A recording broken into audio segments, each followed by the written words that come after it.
من چیکار کردی؟ چه صافت آشغال. اقبال پا قشنگه. خدا تعالی اسمت گوشم هم نخورده.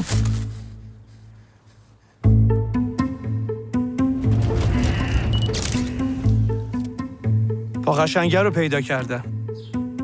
تو واقعا کی هستی؟ بعد اینکه شما رو گرفتم بعد 2 هفته دوباره اومدن سراغ من. به جرم اجتباه تبانی و تبلیغ علیه نظام منو گرفتن. فقط میخوام کمکم کنید ببینم خودشه یا نه.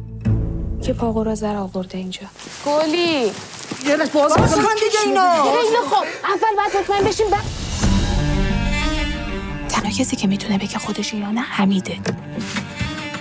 چند نفر مگه تو این شهرن که پای راستشون تو همونجا مصنوعی باشه؟ حق نداره بهش دست بزنه. تا وقتی نگفته اقبال کسی حق نداره دست.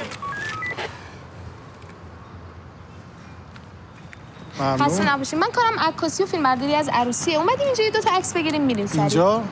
آره ویو به این قشنگی. کجا بره؟ زندگی منو به گل کشیده، حالا هم بره. من 1-2 نفر می خودش یعنی دست بردار نیستم. این چش شده؟ واقعا که ولی اگه اونا با خشونت با ما برخورد کردن ما هم باید با اونا با خشونت برخورد کنیم.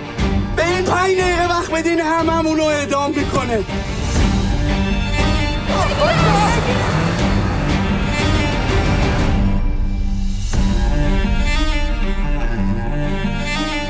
از صبح که دیدمتون فهمیدم یه دونتون این کاره نیستی.